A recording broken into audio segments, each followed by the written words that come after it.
Hard to express what it's like to see 50,000 people charging down, charging, columns of dust following them. The order's very clear. We would defend ourselves if need be. We're not, the phrase that kept on being used, we're not here to kill people. We're not here to shoot people. 99% of the time, what the army is trying to do is avoid civilian captures as best we can.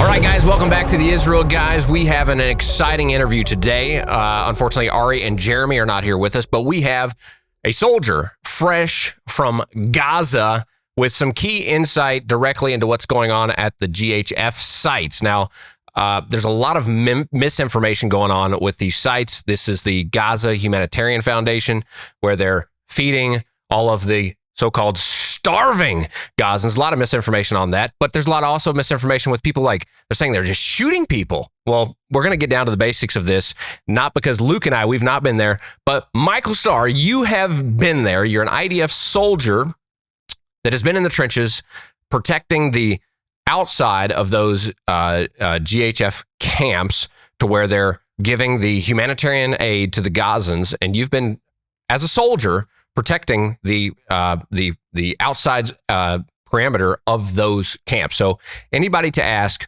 Luke, I think we've got the right guy, someone that's been watching and being a part of this as a reservist in the IDF. And you also work as a senior Diaspora Affairs and Jewish World Correspondent for the Jerusalem Post. So, Jerusalem Post, that's one of the most one of the best news around Israel. Goes back all the way to the beginning of the state. Well done for your work there. But we're going to dive in with you on what's going on. What is some of the biggest issues that's covering social media now?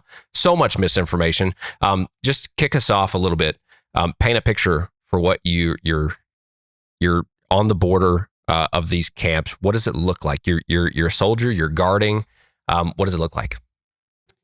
It's hard to express what it's like to see 50,000 people, upwards of 50,000 people charging down, charging, columns of dust following them, riding on carts driven by donkeys, go-karts, other contraptions, more people than you've ever seen in one spot. You live in a very we're country boys out here. Place here.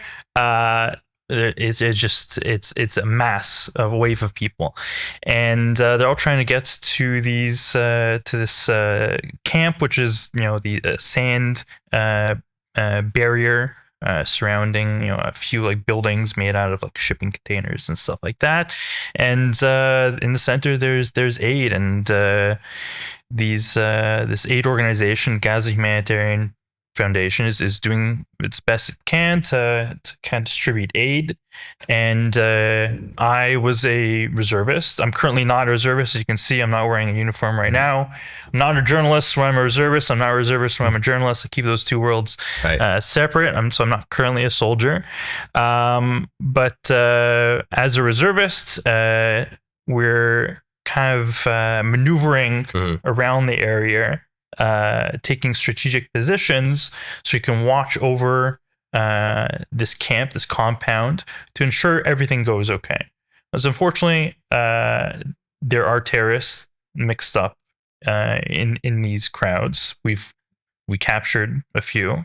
In other locations, there are also terrorist attacks on the aid workers, the Palestinian aid workers, and also on the American personnel, security personnel within these camps. So there's that. And then also a lot of people try to get to the aid sites before they're open, before they're secure. So unfortunately, we need to try to create order and security, and ward them off until it is the appropriate time to come. Why do we do that? Because you can't have random unknown people coming into this aid site and potentially being terrorists, potentially threatening, or criminals and threatening the aid workers, Palestinian aid workers, or the American security workers. And two, if you overrun the site, which has happened a few times, Just completely overrun. just completely overrun it. If you've seen videos of the aid trucks that other aid organizations have brought in, those getting overrun, just like that with the compound. And then what happens is the people who really need the food don't get to it. Right. It's the adventurers, often war profiteers, who are the ones to overrun. They take everything, they hoard, and then the people are really desperate. They come at the time that they're supposed to, and they don't get it. 50,000 people. There's no vetting, no filtering. Like they just 50,000 people are entering the site all at once. It's very difficult. I hope GHF has done some improvement in that area. Mm-hmm. This is one of my big criticisms of the project so far. It needs improvement, because at the beginning we were promised this is going to have like biometric systems, so that we're going to be able to identify, first of all, if there are any terrorists who are going to be trying to get to the aid, and second of all, hoarders, people who are coming back, the same family grabbing more than they need. That was going to solve that problem. Now I hear that GHF is going to be implementing some sort of identity card program. Right. Fortunately, they've had, from what I could tell, a very steep learning curve that they've had to climb. They are climbing it, and they're doing a lot of great work. But unfortunately, it is a steep curve, and they're trying to do things like to remove congestion of 50,000 people, opening more times during the day, maybe opening more sites. They now have how many sites are there? Do you know? There's at least 4, I believe. This could be changed because my information is probably already outdated. Right. And can you paint a picture for, well, first of all, like what's the size of your unit that's guarding the perimeter of the site? And then how many people are involved with GHF? And I'm just wondering, like, how many people are trying to organize and control a crowd of 50,000? Listen, I don't want to give exact numbers, but it's not a lot of people. It's you could say handfuls of soldiers. You just painted that picture. You could be overwhelmed of 50,000 people stampeding, running with scooters, bikes, motorcycles, on foot, women, children, men, just full-fledged diving into this camp. Right. You have a handful of guards around. I think one of the biggest things that people are talking about is the security. And not only because when you're in that situation, people are going to get shot that shouldn't have been shot, potentially. Or what, it's a situation that's just so unbelievably overwhelmed that how do you respond? So in your situation, you got a handful of people that are supposed to keep the law and order for this mass group. Talk about the security for a minute, because that you well know more than anybody. How you've said that there's room for improvement, but you've got because you said they're not able to identify terrorists as they should. So some terrorists are also getting in. This is a mayhem of a situation. So first of all, orders very clear from the beginning that we're not there to kill people. We're not there to shoot people. That would be counterproductive to our mission, which in the eyes of the IDF, this project is one to feed civilians, make sure there's not as much, to alleviate as much as possible this humanitarian crisis, and 2, to undermine Hamas's monopoly on food, on humanitarian aid, and control and governance over this population. So that it's just randomly shooting people, or I've heard these stories online about people getting bulldozed because there's a spike trap that opens up and then you bulldoze. That would be counterproductive. It doesn't happen. None of it's true. Listen, I can tell you what happened at one aid site at a certain period of time, and I do think that is representative of what's happening at other sites. I would be surprised if it's vastly different. And we hear from other units what is going on. We hear about the attacks that are happening there. We hear about their mistakes, and there are mistakes. And just the idea of just wanton massacres, it's ridiculous. There's a whole separate reality that has been created online that people are getting really angry about, and it's I won't say it's fascinating, but it's frustrating. It's misinformation at its finest. They're painting a picture that people are lined up and people are just shooting people. Just if you get in the way, you do something wrong, you just shot. It's not a third world situation where you have these tribes at war with each other. You just shoot somebody if whatever. No, that's not what's happening, right? No. Like you have a very sophisticated team of special forces on the inside of the U.S. team, right? A lot of them are like high level. They seem very professional. Very professional team, and then you have the Israeli side that's you're very well trained to do your job. Yeah, you're gonna say, of course. There's some really well trained soldiers there, and then there's me. I'm even better. No. Once they're in the forecourt of the aid site, we're not shooting. One, because we don't want to. There's no point because they're trying to get to the aid. The only points that we might be shooting is if they start to stray, which is out of their way from the aid, over to like an enclosed military zone. There wouldn't be point. Two, we don't want to hit we would be shooting in the direction of the Americans and the Palestinian aid workers, which would be really bad. Very counterproductive. Yes, also counterproductive. So there's no shooting going on there. The only time there's shooting going on, and we're talking about warning shots, and warning shots are a problem. We can talk about the issues of warning shots, but as they're an imperfect tool. The warning shots are happening between the aid sites and the population center. There's a road that they're supposed to be going down with clearly marked boundaries and they're not just using the road, and they're not really paying attention to the boundaries. And people are trying to come in the middle of the night or really early in the day so that you can be first in line, either because they're desperate or because they want to get to the best products and then sell them.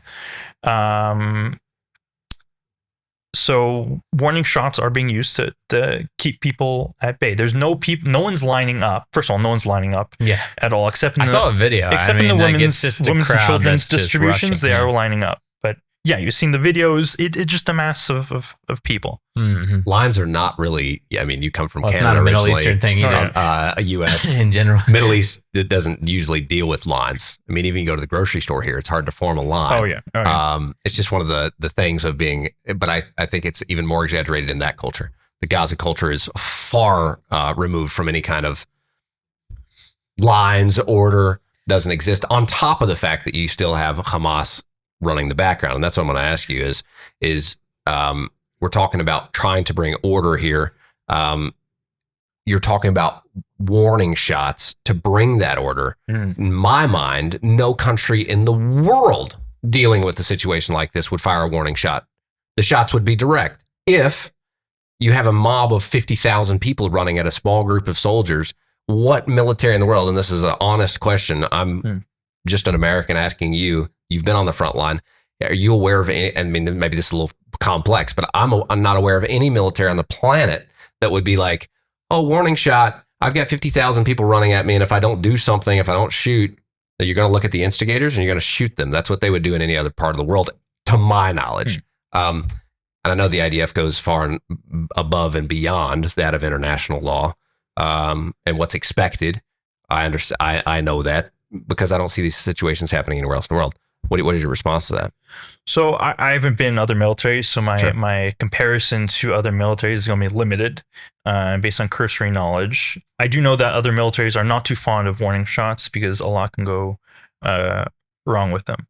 My criticism of the Israeli military is not giving enough tools to the soldiers to be able to do crowd control. Find some tools. Warning shots should be like a last resort. Honestly, the problem is that a lot of the alternative tools are not relevant to a battlefield. We have to remember that in this context, this isn't just a humanitarian site. Does this exist anywhere in the world that you're aware of? It's a good question. Usually, to my knowledge, humanitarian situations occur, after the war is over. you know, I, when the earthquake hit Turkey, I flew out with some Israeli aid groups to cover it as a journalist. I do that sometimes as well, journalism. And sometimes I even tell the truth. Sometimes it's not even fake news. No. But that was an aid site. That was, there was a camp for aid groups, and there's minimal internal security. And then they would go over to this disaster zone, and they would help people, and there was just the priority was just helping people, and there was no concept of there's going to be some force that is mixed in with you. Oh, you could pull someone out of a building and then they're going to shank you. That's not. The big difference is that this aid site and the aid being given is in the middle of a war zone. Right. This is not both after the war. It's not after the earthquake. It's not times of peace. Well, giving operating in a war zone. Giving aid to your enemies and is when also... you see 50,000 people rushing the site, there's no clue as to how many terrorists are mixed in with that group of people, right? This is an earthquake site and it is a war zone at the same time. All mixed in one. Did you ever experience did you have any experiences of Hamas or other terrorists or any of the other anything crazy that happened when a group of people came into the aid site? Thankfully, no. Other sites were hit. We captured people who were trying to sneak in. One was a Nukhba terrorist, 2 were October 7 looters. You're saying that was October 7 terrorists that was trying to sneak into the aid. Yeah. When we're talking about warning shots, people coming towards us, thankfully it never escalated to the point where we had to intensify fire. We're talking about warning shots. We're talking about you had some news outlets deliberate shooting at civilians. They're talking about you, by the way. Me specifically, but no, we're shooting at the ground, several meters away from a civilian. If it was getting closer, were there soldiers that are probably shooting a little too close, out of mistake or negligence? Probably exists. It's a big army. Or fear for their lives could be another. Or fear of their lives. It's a big army. Fine, but we're talking about people shooting at the ground. If they ignore multiple warning shots and they are continuing on a trajectory towards you, then you might escalate to shooting them at the leg. Well, just give us a few examples of what has happened at some of these aid sites that you are aware of. Like, why would a soldier be concerned that someone would have some ill against them? And why would they be cautious that someone stepping out of line and running towards them would be something that they should be concerned about, and that everybody in the whole distribution center should be worried about? Okay, well, there was one guy, had a machete, came into a kind of forward position that we semi-occupied. It was placed on a hill, strategic spot, and he ignored multiple warning shots. He went into the site with a machete after ignoring these shots, and snipers took him out. Seems reasonable. I wish he did the warning shots and not gone there. But when you're carrying around a machete and look like you're posing a threat, someone's gonna make that judgment. And this guy could have been carrying an IED to place in that spot that we frequent, and it could have cost soldiers' lives. And unfortunately, my company has lost enough soldiers to IEDs, so we're not going to take people that in your unit. Have died. And workers have been injured at some of the sites, right? Like GHF workers, the Palestinian aid workers, there's been injuries, and I'm trying to remember if any of the GHF workers have been killed, but I don't think they've been killed. There has been casualties from what I understand, injuries though, right? to grenades. There was one incident where I know of. My knowledge is not comprehensive, but I know that there was a grenade attack. 2 injured seriously or moderately, and 3 others slightly injured. One GHF worker was stabbed, which caused a stampede, which I think killed 19 Palestinian aid seekers because that Hamas terrorist decided to stamp them. So good job on that. That's really tragedies like that don't no one's talking about those 19 people, Right. you know, or no one's talking about the 12 Palestinian aid workers working with GHF that were slaughtered by Hamas. Because they were working with them. Yeah. For that reason alone. Yeah. Well, Hamas has told people not to go to these sites. Mhm. Hamas is threatened by this whole. Describe that a little bit more, because that's one of the biggest, deepest things that people aren't realizing. Why is this so important that these sites exist and run efficiently? And why is it so? Well, just that, because without that, what was happening before was just fueling the enemy. Describe from within how that worked. How was it fueling the enemy? I can tell you what the IDF said to us, but it's straying into like the realm of analysis as opposed to my personal experience. But if you're Hamas, if you control the food, you can control who gets the food. You can offer food for in return for recruitment. You can get people to do things, to become regular operatives, to do things that they wouldn't ordinarily do, and you can starve your own population. And the Hamas strategy right now is to put pressure on Israel to stop the war via the international community.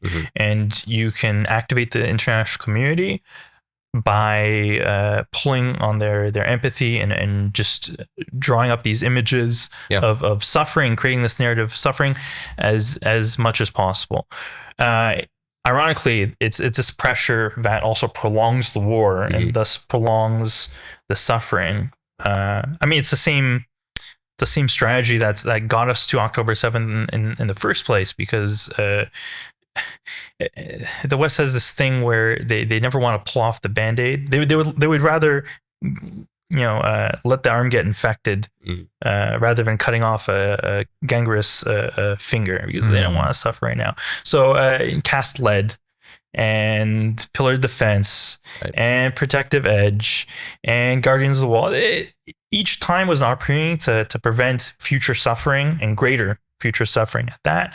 But they delayed meaningful action each time through this exact same strategy. And now Palestinians are suffering even more so, and Israelis are suffering even more so because they didn't take action and they didn't let us take action when we should have taken action earlier. So Hamas is implementing this strategy now, and by creating aid, by giving them a safe place, Palestinians a safe place, a relatively safe place, I guess, to get aid. It starts to create an alternative to Hamas, which means a alternative governance structure maybe down the line, which means a future for the Gazans without Hamas, maybe a new Palestinian government without Hamas. Whatever the plans are for the future, it means it's devoid of Hamas, and they really obviously see this as a threat. This is why that it keeps on coming up in the negotiations that they want the GHF out, because they would send people to attack, or why they're sending people workers that are connected to them. Yeah, they want it to stop. Let's talk about because obviously the world is accusing Israel of starving the Gazans, mass starvation, genocide in Gaza. Like, what was your experience with the people that you saw and interacted with who came to these aid sites? Okay, so I saw like 50,000 people a day. I don't think they were the same people each time, but there's probably some overlap. I didn't see anyone who was who looked like they were starving. No one looked like the hostages we've seen videos of recently, who are emaciated, skeletal. I didn't see anyone or like you've seen like videos in Africa and in some of the wars that are going on over there. I didn't see anyone like that. That doesn't mean that people aren't desperate in Gaza. People are suffering. Okay, it's a war. It's a war. In war, I don't know a war in which there hasn't been food insecurity. It's an unfortunate reality of war. That is what happens during war. It's not like, I don't know if Westerners are just so caught up in their security bubble where they just take all these things for granted, that they think in a normal war that, oh, the shop down the street is going to be open. They just don't consider these things. They think that if you take the propeller off the helicopter when it's in the air, helicopter is going to stay in the air. No, there are consequences to war, and Hamas took on these consequences knowing full well. So there is food insecurity. There are people who are going to be malnourished, unfortunately, and there are people who are desperate. And I think we should have compassion for those people. I don't want to see civilians suffering, even if they might harbor hatred towards me and sentiment. That doesn't mean that they're combatants. And that's why projects like the GHF should be continuing, and that's why Israel has been allowing in all this aid. But the narrative of mass starvation is not productive. It's created these rifts where people don't want to work with each other to solve the problem, and it's creating this international pressure that we spoke about earlier that is just prolonging the war, because people are just not letting us do what we need to do to end the war and solve the problem so that people can continue on with their lives. You would call it propaganda, right? I think there is definitely propaganda. There's just definitely propaganda. I read the propaganda all the day. Like there's organizations. Oh, they love this stuff. They love it's more it. than propaganda. It's pro Hamas in its essence. It's trying. Maybe the average person out there doesn't know that it's pro Hamas, but in the end of the day, it's propaganda from Hamas that supports Hamas. It promotes their edge on the war to, as you said, prolong it. And I think that's just would be something really good for the world to understand, that when they back this thing, they're backing absolute brutes that are not only making it this, the hell that Israel's been through over the last 2 years, but also for, if there is any good folks in Gaza, they're not faring very well right now either. What was your experience like in interacting with Gazans, or like what was their response to you or the aid workers? We had limited interaction. One of the most shocking things that you are not going to hear anywhere else. Hear it from here first, everybody. I did not expect to see this. People coming out, and people are probably not going to believe it either. People coming out from the aid sites and waving, blowing kisses, little heart signs. How far away are you? We're like 70 meters, 80 meters away from them. They're doing it to us, and they're IDF soldiers, not just to the Americans. And they see that we're IDF soldiers. Right. Where there's a big, where we were, there was a big Israeli flag right next to us. Huh. So they were appreciative of it. Now, I don't know if it was genuine. I don't know if it was just like kind of like a white flag, is like, hey, we like you and stuff like that. But it was like a lot. And you saw that with your own eyes. Oh yeah. Multiple times. Like, this is a thing. Oh yeah, this was something that reoccurred. I only saw one girl who was giving us like other signs which were negative, but she was there was one person amongst many. So that was an interaction that I just never expected.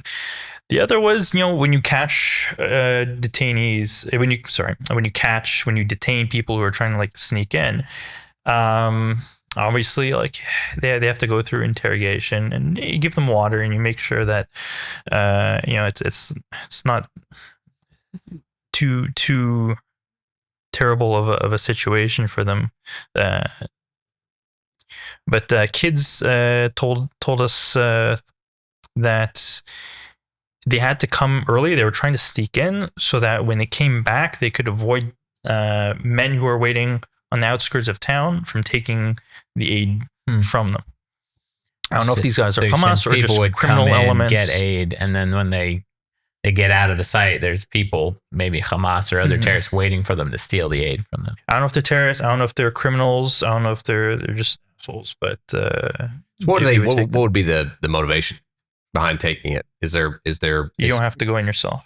You don't have to do the work, and you just take it. Or to sell it, right, at a profit, or... There were definitely profiteers. That's why a lot of people were definitely coming so early so they could get the best products and they could sell it in the black market. Or just Hamas trying to keep it away from the population. Maybe, but there were people who were in front of the aid site who were doing trades, and more than a few times there were like a bazaar, like a shuk that was open with like carts, and they would like trade or sell. Is there any these certain regulation on products. what people take? Because the video I saw, I think it was Brooke Goldstein that went in. Yeah, I saw, I don't know how many, maybe 10,000 people or something rushing the site. And literally they just run into the field and everybody, it looked like everybody just grabs whatever they can carry and they're running out. It wasn't like people were like, here's your package, here's your package, here's your, and they were taking the cardboard boxes and the pallets and like there wasn't a scrap left. I don't know why they're taking the pallets, but there was a thing with the pallets. So they just take all the pallets. I don't know what they're doing with it, building something. I don't know. But the pallets, yeah, they also tried to steal fences sometimes. I don't know, but the videos of them coming in and just throwing boxes in the air. That's pretty much my observation. Hopefully,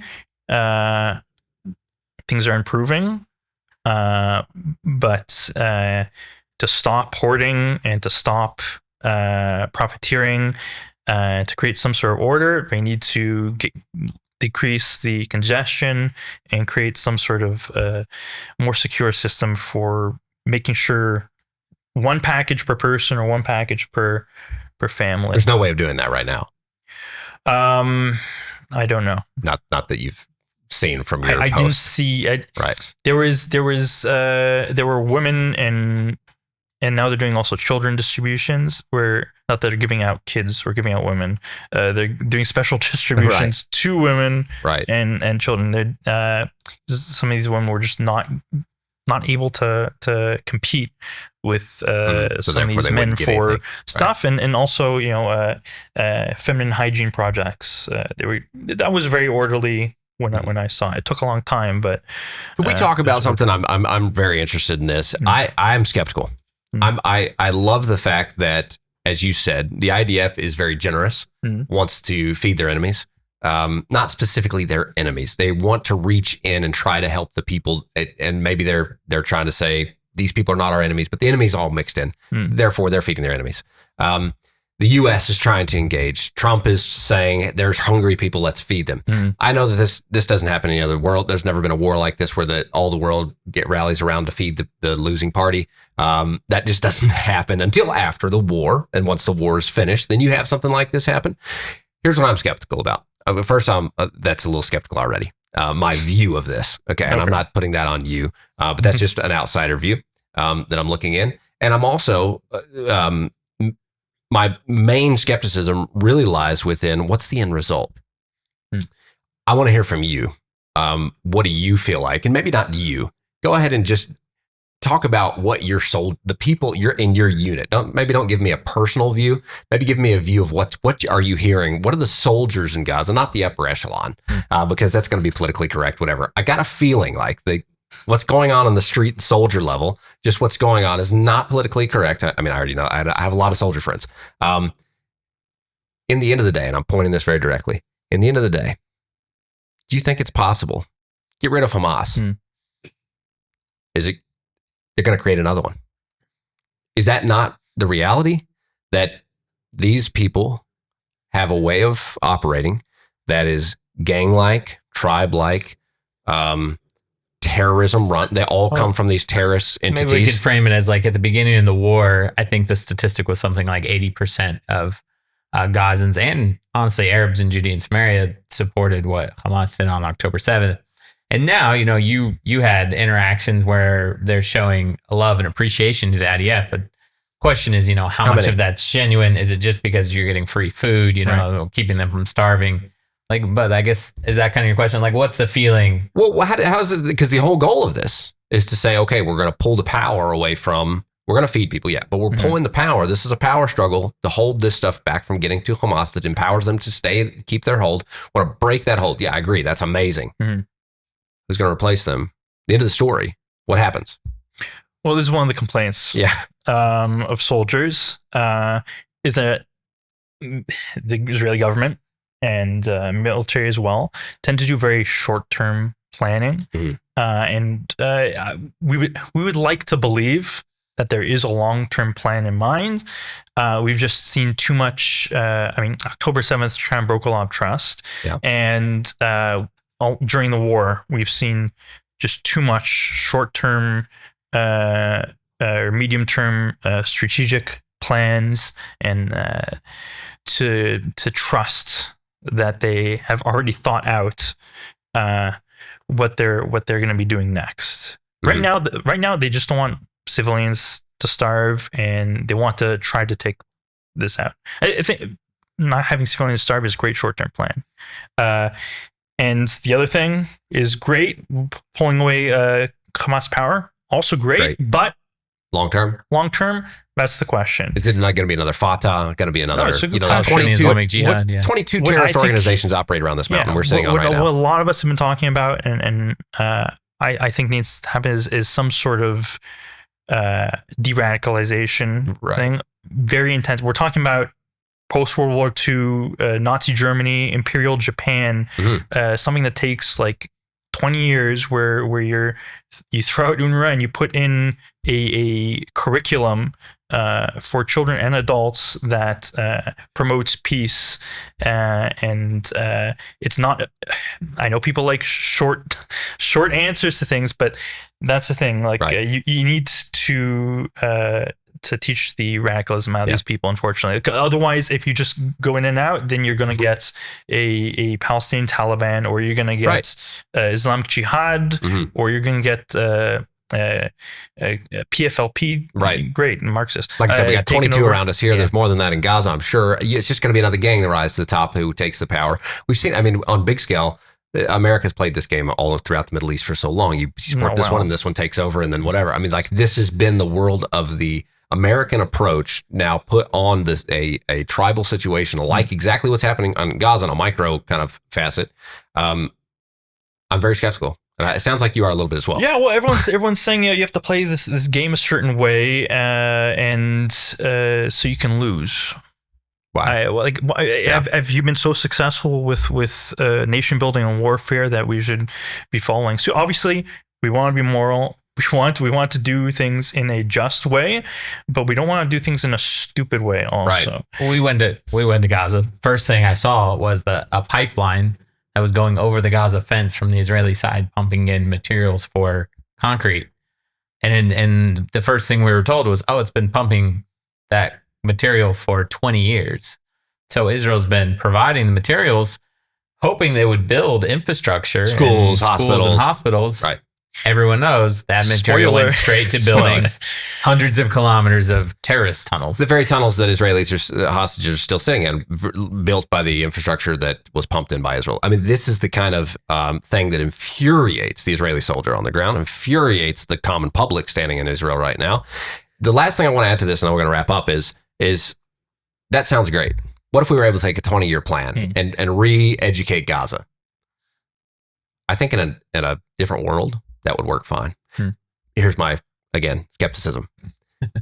You're also going to have to get rid of the UN. You're also going to have to get rid of the Iranian and Qatarian and all of the funding. This is just a proxy group. If you treat this as the head, it's not the head.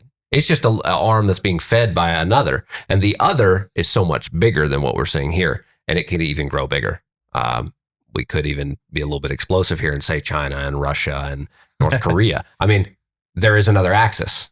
I bet the Jews are awful involved. Got to be some conspiracy to pull something crazy in. No, but I'm saying is this is there's something bigger and that's the reason why, in the end of the day, I say Israel, and this is going to be a radical statement, Israel must have sovereignty over all of its lands.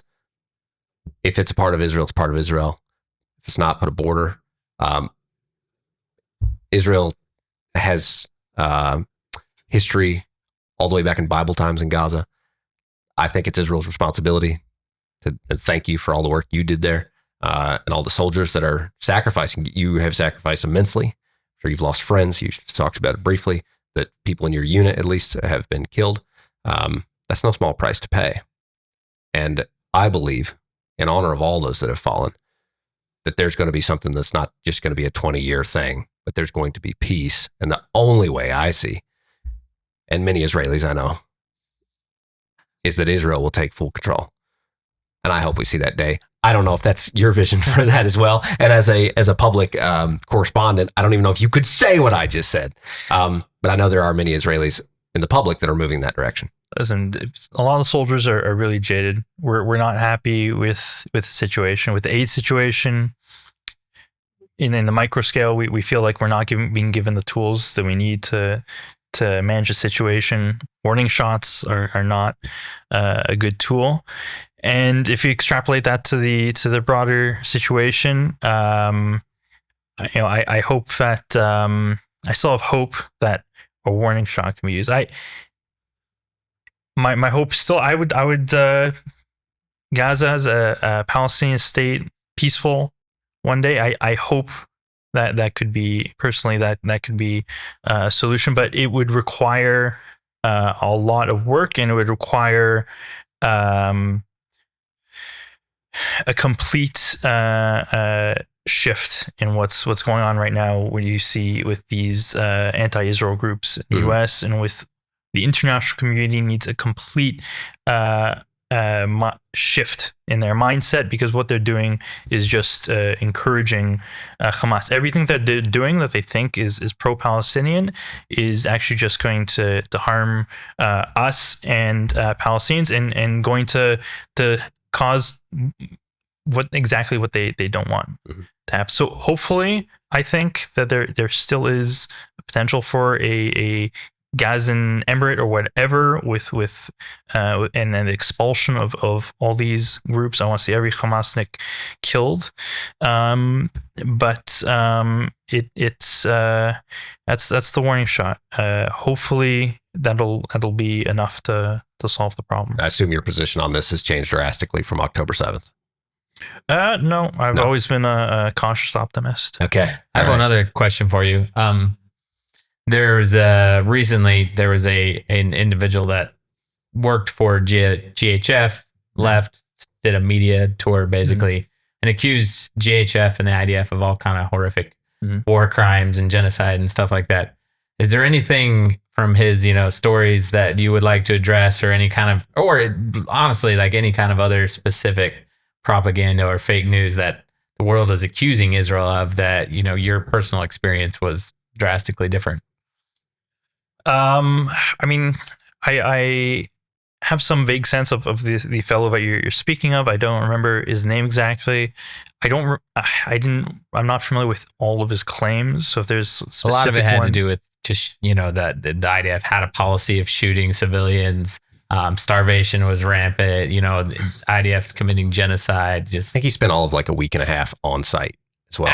At maybe, if even that. I mean, right. Yeah. Well, I mean, again, the order's very clear. We heard it from the battalion level. We heard it from the company level. We heard it from the platoon level. The orders were not to kill people. The orders were to scare people off. We would defend ourselves if need be. We're not, the phrase that kept on being used, we are not here to kill people. We're not here to shoot people. Warning shots are an issue because it's the live fire, and they bolts and skip. They can go through things if they're not solid. People can misjudge distance. Wind can shift. There's tons of mistakes that happen. That's why the IDF needs to find more tools. So we have more tools to solve the problems that arise. But these are warning shots. At the end of the day, fire warning shots near at the ground, meters away from people. If they ignore those warning shots, keep on coming in, then maybe we're going to shoot at the leg. I never saw that happen. I never had to do that. If those people continue even more, or you're not confident in being able to shoot them in the leg, or they're already at a distance that's threatening, like they're in rifle range, pistol range, whatever, then they're going to be killed. I only know of one deliberate instance, the guy with the machete, in which someone was killed. There must have been a handful of people who got shot in the legs because they weren't paying attention, or paying mind to the warning Heeding the shots. warnings, yeah. And there was like one or two accidents where someone got injured because, again, warning shots aren't the best tool. There were no orders, like this guy was saying, to shoot children. I caught that snippet, saying officer said to shoot children. We don't, like, why? I think he also said he actually saw an IDF tank like shoot right into a crowd of civilians or something, like some kind of crazy story. But tanks have been used to do warning shots with not with the shells, with their machine guns, where they shoot at sand embankments. Again, not at the crowds, sand embankments to scare people off. But there's I at no point I saw tanks shooting into crowds or running over crowds or anything like that. And when people started, we're talking about propaganda before, and you saw this wave of news articles and videos, and this guy all coming out.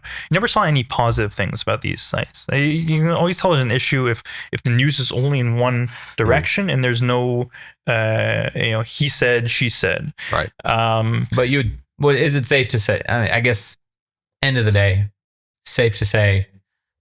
There's no, if in your experience in the Israeli military, there's no directive to shoot civilians. You never experience indiscriminate shooting or killing. There's no policy of starvation. Like, does all that sound pretty safe to say? No, there's that's maybe that's a big army. It's a big war. There's probably been war crimes. It happens in every army. It happens, and we should pursue. You're saying there's mistakes that happen, and there's mistakes that bad happen. Apples, and but that 99% of the time, what the army is trying to do is avoid civilian casualties, as best we can. There's no orders to shoot civilians because they're civilians. Right. It's just not a thing. Maybe because they're terrorists dressed up as civilians, or maybe because mistakes happen and people are acting suspiciously and charging towards your line, something has happened. But this is just not I don't know how to dispute a reality that exists only online. Mm-hmm. Overall, I've got to say that as I'm hearing firsthand from you all of the what's happening at these sites, I got to say, I can't think of any better success. You've got a handful of people that are organizing these sites, and you have thousands, hundreds of thousands that receive the aid from these sites and are people that have been harmed, hurt, killed, extremely low. You talk about one incident where someone was killed specifically that you were aware of. Well, hundreds of thousands of people were brought to that site. I can't even imagine, millions, maybe potentially millions at this point. Well, I think there's only 2 million in Gaza totals. So but if you're saying, 50,000 a day, even if some are repeat, a large percentage of the population of Gaza, right, is coming through these sites. But I just want to highlight that of course the media and the propaganda of it is to highlight something like you were saying, 99% of the time, this is working. This is not how it happens, but there's going to be these haters, these people that are going to try to say, this is what they do. This is their intent. They mean to do that. They're trying to hurt people. They hate the Gazans. As an IDF soldier yourself, there's no hate in your heart. And I think you yourself, a great symbol of the rest of the IDF. I don't see Jewish people. Very rarely do you find someone that's just so full of hate towards the enemy, which would be normal in most places to hate the enemy like that. But the Jewish people have such a love in their heart for humanity that, of course, they want to see every Hamas member taken out. There's no doubt about that because that's an enemy, a crazy enemy. Not to even mention that, like, Israel is voluntarily feeding their enemies. And that's not something that they had to do or have to do. Right. The IDF is saying, no, we have enough compassion and love to say, whether you agree with it or not, or whether, whether it's historic or there's precedent for it in other wars or other parts of the world, they're saying, no, we are going to do our best to try and feed our enemies. I'm not going to pretend like there's no resentment against Gaza as a nation because of October 7th. Of course.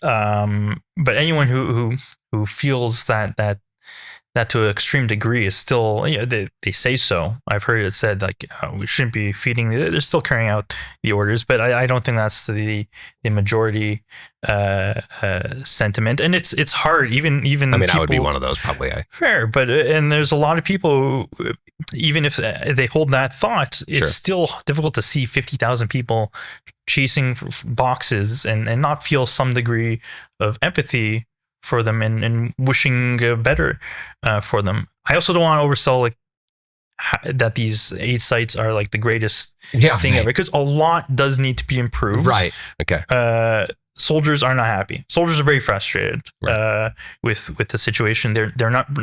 This wasn't what we were trained for. Mm-hmm. We came to fight Hamas, not to do this without the proper tools. Right. And the aid sites also, like as I said, the steep learning curve for GHF. There needs to be improvements in the site. We would like to see. I think a lot of us would like to see all the civilians moved to like a kind of safe zone for civilians, and it's secured, and biometric systems to make sure it's only some sort of registration to make sure it's only civilians in there. No, a lot of people so we can just fight Hamas. We can just There's no concern about them getting in the way. They can't hide amongst civilians anymore. There's no concern about us hurting civilians. It would make the fighting significantly better. But the second anyone talks about separating them and it's a concentration camp, or apartheid, nothing you do is ever going to satisfy them. It's never going to work. They're always going to say it's a problematic, and because they have this obstinacy and to any idea whatsoever to make the solution on the ground better, they're just making things worse for the Palestinians. Mm-hmm. I know a lot of people are proposing maybe France would be a good location for some of those. Anyway, we should add Australia to the list now. Add a few more countries that are like, bring them on. I'm like, okay, fine. Israel's like, sure, why not? Why don't you try it? I know some French Jews that wouldn't be. That wouldn't be so happy. I also know some of those. Lastly, I know we're closing out here. Would you have anything that you'd like to share just from your experience that we haven't talked about yet, just as to leave everyone with something? Anything we haven't talked about yet? We've talked about just about everything. We talked about a lot. I guess I just want to emphasize that we're nearing 2 years in this war. I've done 3 tours, almost a year's worth in days. Soldiers are really trying. We've like, I know people broken up marriages and lost girlfriends and can't get girlfriends, ladies, and businesses that have been ruined. We're still trucking on. We need. It's getting tiring. It's getting tiring, and we've lost people. But we need people to buckle up. We need people to lock in. We need the government to lock in. We need the military to lock in. Why I don't know why the government is talking about anything or concentrating on anything that's not the war. We need victory, and that requires coming up with a strategy. We're already 2 years in, and there's a lot of things we should have been doing before, like the humanitarian situation. We should have come up with this plan for the GHF contracting people a long time ago so that we could properly prepared and train people and gotten the right equipment. So I'd be more of a success. But we're doing all these things last minute. Stop with the last minute planning. Let's create. I want to hear about short-term operations where we're doing Chariots of Gideon 5, the quest for peace. Come up with a long-term plan, not just for Gaza City, but for Gaza as a whole, and let's implement it. Let's get it done. I don't want to hear more squabbles about whatever the hell is going on in the government. Soldiers are sick of politics. We're sick of politicians, and we just need them to just concentrate on the war. It's enough already. Otherwise, you're going to disenfranchise the best that Israel has to offer. That's awesome. we're gonna put your Jerusalem Post article and your Twitter bio, which has an amazing thread. If you just want to get the synopsis, we'll put that in the description so people can find you. But Michael Starr, appreciate your thank you for everything you're doing for your country, and thank you for your journalistic work, and thanks for being on the podcast today. Thank you for having me.